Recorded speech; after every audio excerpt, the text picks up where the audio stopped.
Nos preparamos para los viajes espaciales, conocemos los últimos avances de la medicina y nos enteramos de los nuevos algoritmos que se están usando. Activa tu inteligencia artificial, porque en Aire Fresco es hora de conversar con los expertos, junto a Polo Ramírez y Francisco Aravena.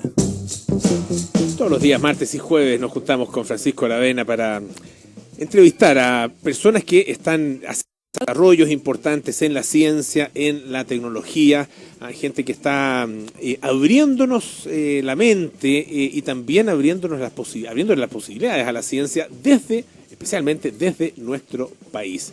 Pancho, ¿cómo estás? Muy buenas tardes. Muy bien, ¿y tú, Polo? Todo bien, muchas gracias.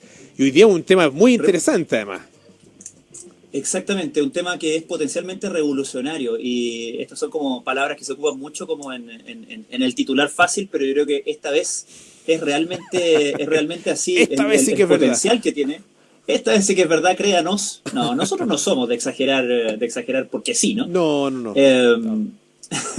Pero lo que ha hecho y lo que ha trabajado consistentemente Daniel Hurtado, quien es académico de la Escuela de Ingeniería y del Instituto de Ingeniería Biológica y Médica de la Universidad Católica, y es además integrante del programa Ciencia de Frontera de la Academia Chilena de Ciencias, es realmente, diría yo, es muy ambicioso, es muy interesante, y como te digo, tiene potencial hasta donde yo creo que la imaginación lleve, y la imaginación da para mucho, y estoy seguro que la imaginación de Daniel también. ¿Cómo estás, Daniel? Buenas tardes. Hola, Pancho, muy bien. Hola, Polo, ¿cómo están ustedes? ¿Qué tal? Bienvenido. Muchas gracias. Contemos un poco en lo que ha estado trabajando Daniel, que ha estado trabajando hace muchos años ya en la creación de un modelo artificial de corazón, de un modelo computacional. Pero esto no es simplemente una simulación de cómo funciona un corazón tipo. Esto tiene que ver con cómo trasladar a un modelo computacional complejísimo todas las interacciones del corazón a nivel celular, que ya sabemos que es muy, muy complejo, con toda su actividad eléctrica, con la incidencia que tienen ciertas patologías en el corazón, en fin, es algo que tiene un gran potencial no solamente en lo diagnóstico, sino eventualmente también en temas de salud pública, de terapias, incluso hasta de presupuesto público, ¿o no, Daniel?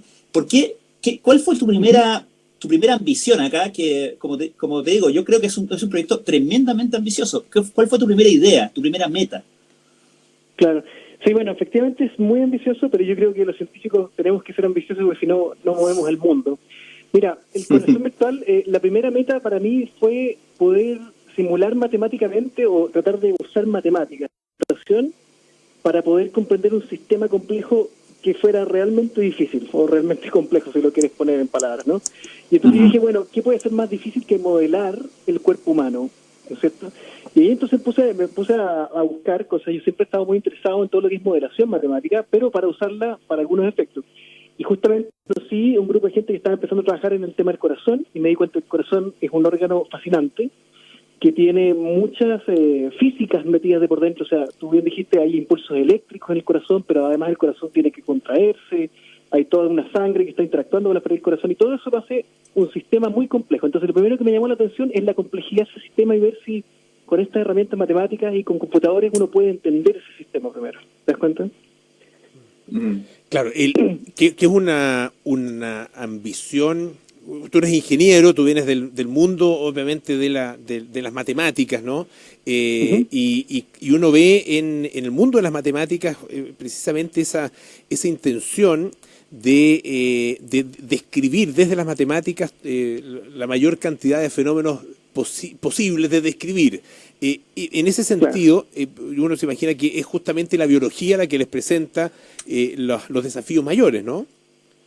Sí, fíjate que sí, porque si tú lo piensas en ingeniería, por ejemplo, los ingenieros construyen puentes y casas hace mucho tiempo, y el cálculo de esos puentes y esas casas y edificios, no sé, como el Costanera Center, para que no se caigan, eso hoy en día están súper afinados. Todo eso se hace con un computador, existe un montón de física que se entiende muy bien, ¿no es cierto?, y de computadores que te permiten simulación de esas cosas para poder diseñar, para poder hacer que estén ahí todas estas grandes obras de infraestructura.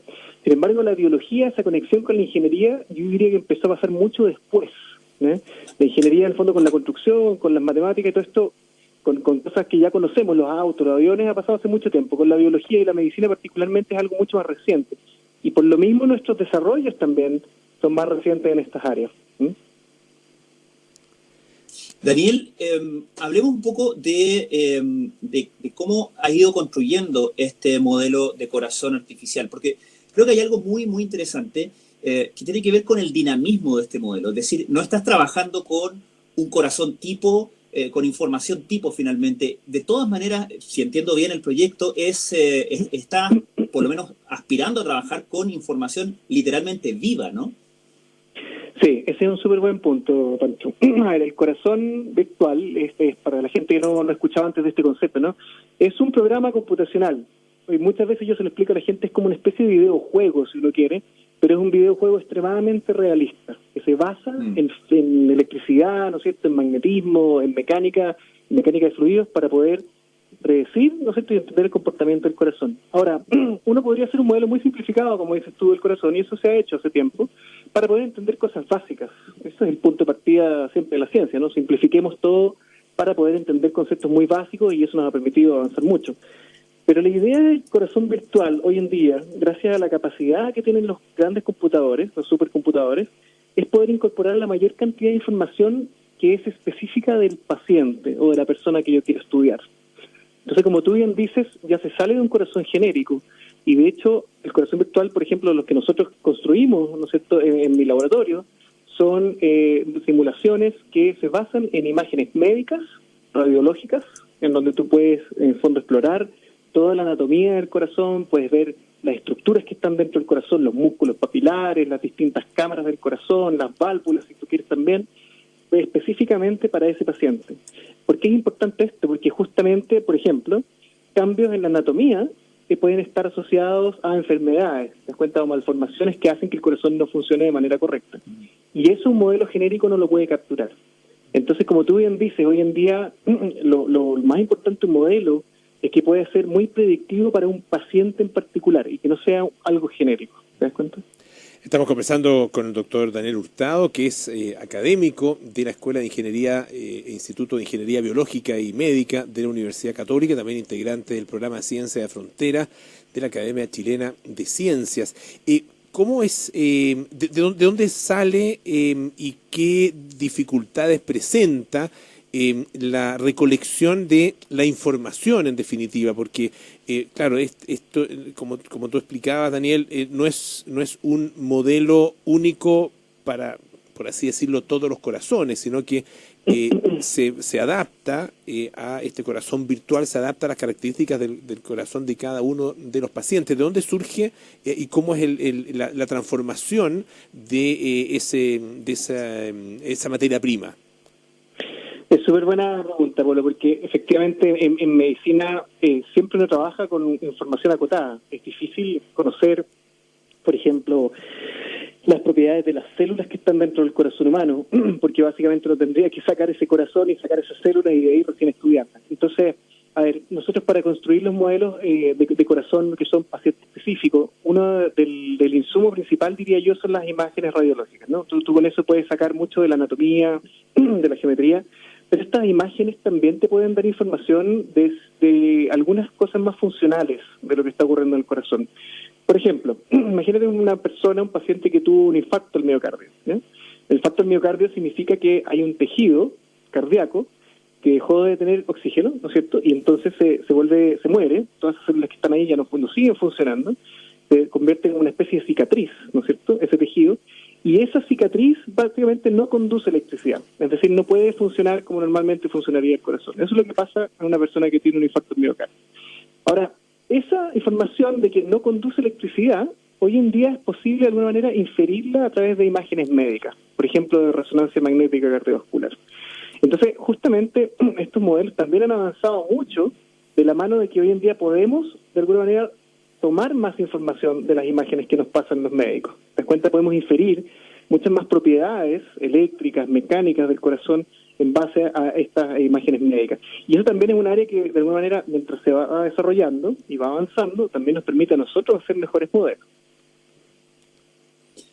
Daniel, decía yo que potencialmente revolucionario todo esto, y quería que nos ayudaras a imaginar ese punto final, o no sé si final, pero por lo menos esa meta de este modelo, esta tecnología, este desarrollo aplicado a la consulta, a la salud pública, a los pacientes finalmente, en una cotidianidad.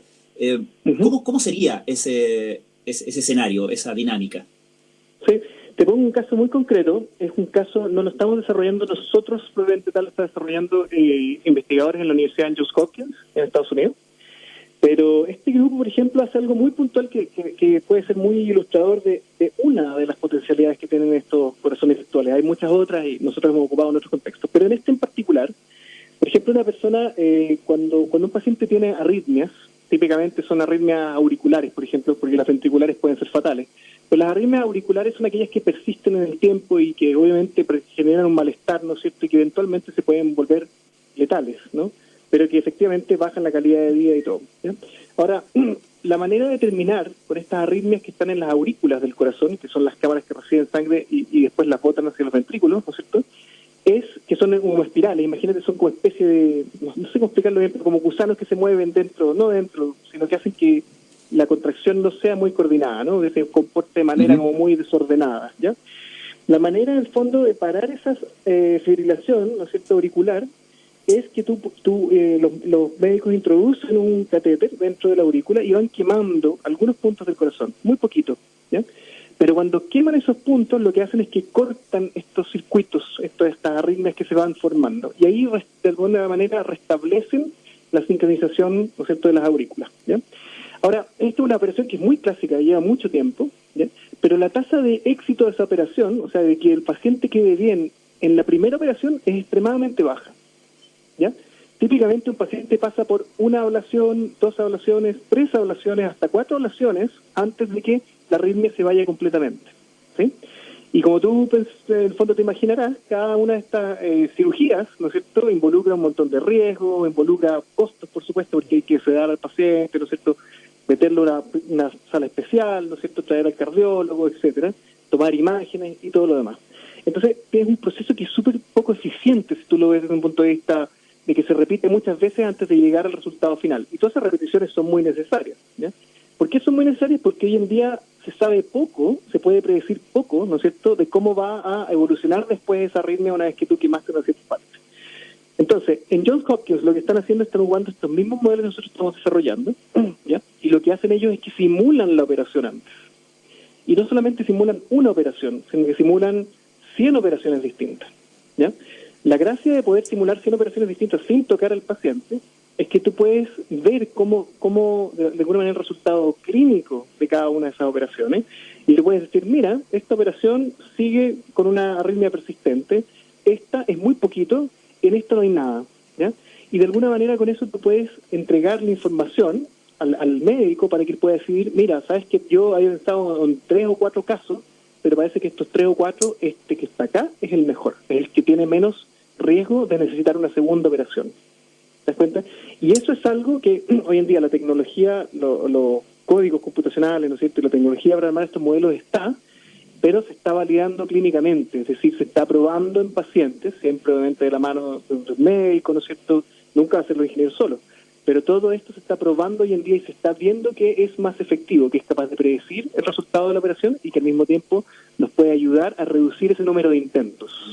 Y para hacer esa predicción, ¿se utiliza de alguna manera experiencia adquirida? ¿Se utiliza el resultado de intervenciones quirúrgicas en otros pacientes? ¿De dónde salen las posibilidades, digamos, de predecirlo?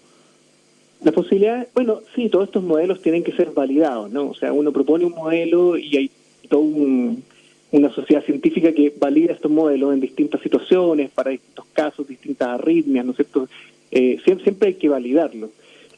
Ahora, hay estudios, por ejemplo, clínicos que un artículo hace poco salió en donde se demostraba que, claro, no se hacía nada con el computador, sino que el computador de alguna manera estaba como en la sombra. O sea, el médico operaba y los ingenieros al mismo tiempo ponían esa operación en el computador y veían que los resultados fueran iguales. Es una manera de validar. Ahora, Polo, cuando tú validas suficientemente bien un modelo, lo puedes usar para diseñar, que es el caso, por ejemplo, de cómo se diseñan los aviones hoy en día, o los autos, ¿ya? En el fondo, los aviones y los autos se diseñan en un computador, se construyen algunos prototipos, ¿no es cierto?, se prueban, pero ya se sabe más o menos bien que los modelos son muy predictivos. Y eso es justamente lo que nosotros queremos lograr con estos modelos de corazón, llegar a un modelo que sea tan predictivo que efectivamente nosotros podamos intentar estas cirugías antes y ver cuál es su resultado y poder elegir aquella que me da el mejor resultado, optimizando así el procedimiento clínico. Estamos conversando con Daniel Hurtado, académico de la Escuela de Ingeniería del Instituto de Ingeniería Biológica y Médica de la Universidad Católica. Pancho. Daniel, si uno se imagina un futuro, quizás no tan cercano, pero un futuro, digamos, proyectando el avance de la tecnología y la masificación de conocimientos como los que tú has desarrollado y a los que has contribuido tan importantemente. Si imaginamos un futuro de la humanidad con muchos Danieles Hurtados, ¿tú crees que vamos a ser capaces de, en algún momento, tener todo nuestro cuerpo, todo el cuerpo humano individual de cada uno de nosotros modelado en un computador? Bueno, yo diría que es como el santo grial que buscamos en la sociedad de la medicina computacional, ¿no? En el mundo de la medicina computacional. Fíjate que es súper buena pregunta, Pancho, porque hoy en día los computadores han crecido, tienen una capacidad de cómputo increíble, ¿no? O sea, nosotros hoy en día vemos como Google puede procesar millones, ¿no es cierto?, de solicitudes en un segundo, cosas del estilo. Pero aún así, con toda esta capacidad computacional, solamente hemos sido capaces de simular un órgano, por ejemplo, como el corazón. ¿Te das cuenta? Ni siquiera en tiempo real. O sea, todavía nos tenemos varias horas poder sacar estas simulaciones, ¿bien? Entonces, yo te diría que tienen que avanzar muchas cosas para allá. Yo creo que es posible en algún futuro no cercano, pero hay muchas cosas que avanzaron. Si yo miro hacia atrás la historia de cómo llegamos a lo que estamos ahora, creo que hay muchos factores que tienen que avanzar en paralelo y que no necesariamente están relacionados. Primero, tenemos que entender muy bien todos esos sistemas, ¿no es cierto?, el cuerpo humano, ¿ya? Y cómo interactúan entre ellos también. Por ejemplo, hoy en día se habla, no sé, el COVID se habla que es una enfermedad respiratoria, pero en realidad también es vascular, ¿no es cierto?, y genera falla multisistémica. Eso nos habla de que el cuerpo humano en realidad no se puede pensar de manera aislada, como pensar solo el corazón, solo los pulmones, claro. ¿Te das cuenta? Solo el hígado. Está todo súper conectado. Esa conexión, modelar, digamos, esa interacción entre distintos sistemas es algo que recién se está escarbando la superficie. ¿Te das cuenta? Eso desde el punto de vista del modelo matemático. Desde el punto de vista computacional vamos a necesitar capacidad mucho más grande. Se imagina decir, recién ahora estamos siendo capaces de ver solo el corazón, por ejemplo. Si quisiéramos unir el corazón con los pulmones y con quizá otro sistema más, vamos a necesitar una capacidad computacional que es muchísimo más grande, ¿ya? Y al mismo tiempo también vamos a necesitar muchos datos para poder validar todos estos modelos, ¿ya? Ahora, ¿qué te quiero decir con esto? Es que yo creo que no es un objetivo imposible. Obviamente ningún modelo es perfecto. Siempre en ingeniería, ¿no es cierto?, y en ciencias, los modelos son tan buenos como para los que nos sirve o para lo cual los diseñamos, ¿ya? Entonces yo sí veo que en algún minuto pueden existir modelos inicialmente muy simples, pero después más sofisticados del cuerpo completo y que permitan entender esta interacción que hay entre distintos sistemas. Pero definitivamente necesitamos mucha inversión en ciencia, mucho desarrollo tecnológico también, y gente que esté motivada por empujar este campo y también transferirlo a la sociedad, que finalmente es lo importante, ¿no? Que la gente pueda ocupar esto. Exactamente. Bueno, le queremos agradecer muchísimo al doctor Daniel Hurtado, académico de la Escuela de Ingeniería, Instituto de Ingeniería Biológica y Médica de la Universidad Católica. Que esté muy bien, Daniel. Hasta luego. Gracias. Muchas gracias, Polo. Muchas gracias, Pancho. Un abrazo. Igualmente, Pancho. Muchas gracias, Daniel. Muchísimas gracias. Hasta el jueves. Un gusto. Nos vemos. Ya nos vamos. Sí.